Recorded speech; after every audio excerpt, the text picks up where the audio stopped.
ruh orang kafir ini dibawa oleh malaikat yang membawa bejana dari neraka. Disitulah diletakkan ruhnya, dibawa ke atas untuk berjumpa dengan Allah Subhanahu wa ta'ala. Tapi jangankan naik sampai langit yang ketujuh, langit pertama pun tidak dibukakan untuknya.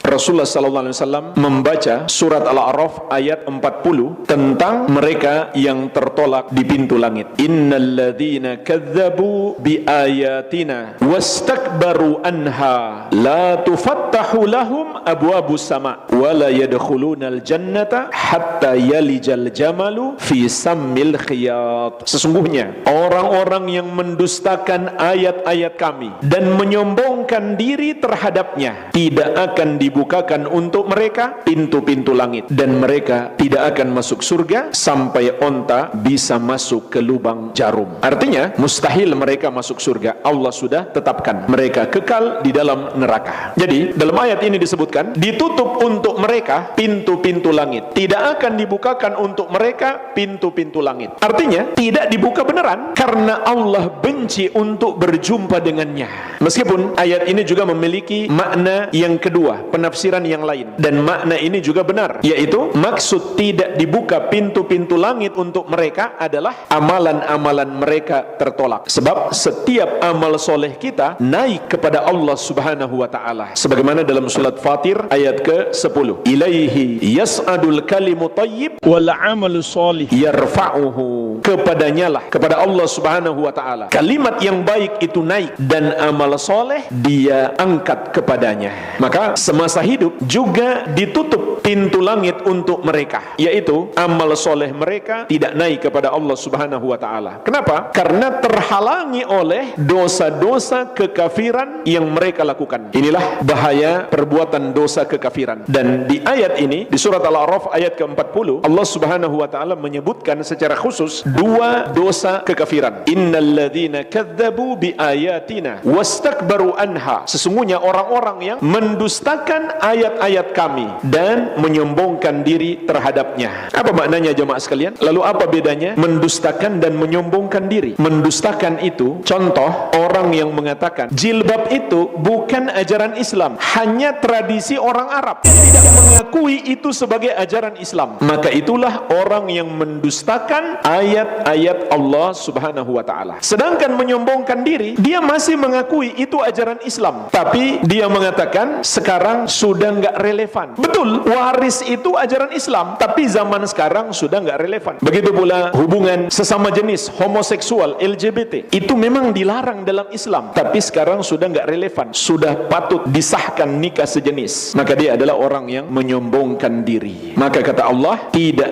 akan dibuka pintu-pintu langit untuk mereka. Artinya selama mereka masih hidup, amalan mereka tidak diterima dan tidak sampai kepada Allah Subhanahu wa ta'ala. Dan ketika mati, Allah tidak mau berjumpa dengan mereka. Mereka pun nggak mau berjumpa dengan Allah karena takut murka Allah Subhanahu wa ta'ala. Maka ditutup untuk mereka pintu langit. Kemudian apa yang terjadi bagi mereka? Mereka pun dilempar sampai ke bumi untuk menyatu dengan jasad mereka kembali. Dan Nabi SAW membaca surat Al-Hajj ayat ke-31 tentang pelemparan ini. Wa may yusyrik billahi faka'annama kharra minas sama'i fatakhtafuhu tayr aw tahwi bihi rih fi makanin sahiq. Dan barang siapa yang mempersekutukan Allah, maka seakan dia jatuh dari langit kemudian disambar oleh burung atau diterbangkan oleh angin sampai ke tempat yang sangat jauh. Ternyata makna ayat ini, dia dilempar beneran sampai ke bumi untuk menyatu kembali dengan jasadnya, berhadapan dengan malaikat Munkar dan Nakir, kemudian mendapatkan azab kubur. Al-Amwah, menemani ibadahmu juga hijrahmu.